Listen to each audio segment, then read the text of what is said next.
Jadar Johnson's not on the field. Did you see him catch that interception?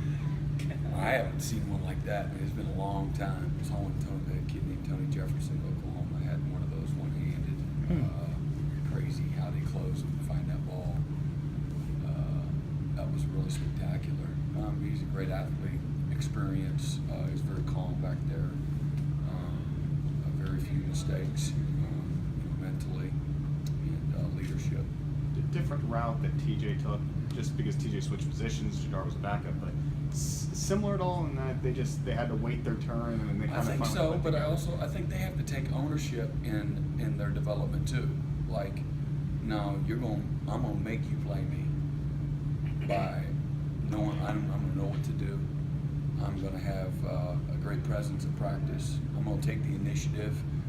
I'm getting all my reps and then some.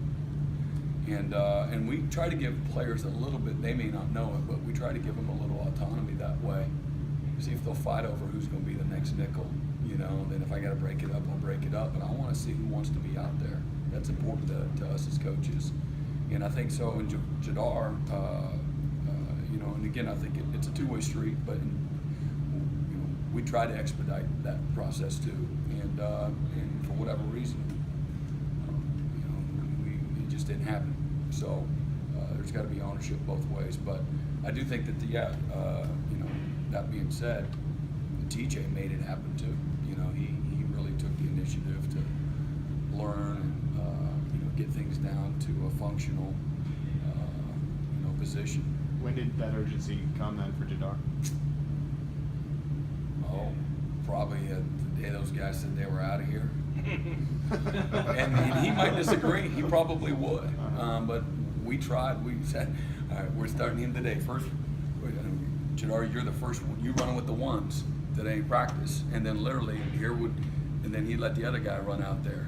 One of those little autonomy things like, wait a minute, I thought you were supposed to be in. Well, he wanted to go in. You're with the ones.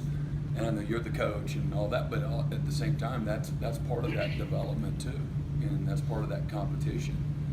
And then when you get out, you got to know what to do. And maybe it's 5 reps in practice, and maybe it's 25 reps. And so you try to figure all that out. But you hate it now because you look at it like, geez, man, if you only had known. Sometimes that's our fault, as coaches too. Maybe we stunt that growth to a certain degree too. I don't know. Speaking of reps, notice that Mark Fields had more snaps than Carter. Is he starting to a point where you're going to allow him to get more? Well, we played Carter at nickel. You got to count the reps. I don't even. Yeah, it was close. It was close. Ryan can't play. Could probably, but we tried to keep some guys fresh. When they're on the slot. And but Mark's been doing well. He's getting better. So he'll learn, turn his head, and play the ball a little sooner. But he's been doing well. Making those inch by inch movement, getting better. Going back to your linebackers, how much of that breaks bothering Jalen Williams? Is he ever too slow with that? No, we have fun with him with it.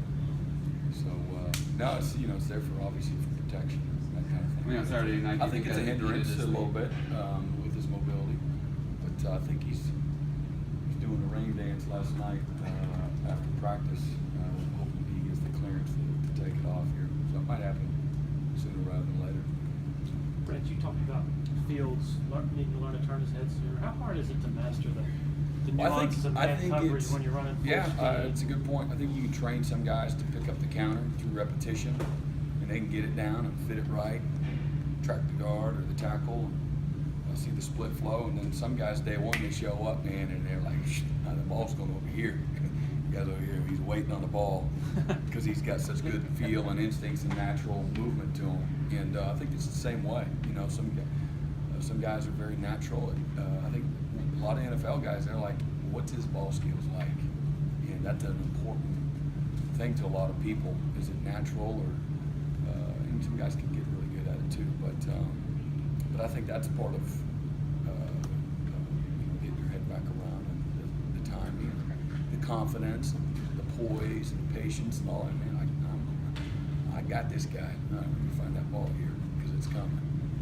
And so not panicking, that's a big part of it. Is What Jalen happened? Mullen a guy like that? You kind of got He's that. been there. He's been there. It's been good and bad, but I think he's natural. He was a receiver in high school, return man, and you just got to make sure that you're in that position to be on top of the route. You got to get that to that point first, and but turn around playing the ball. He's done a good job.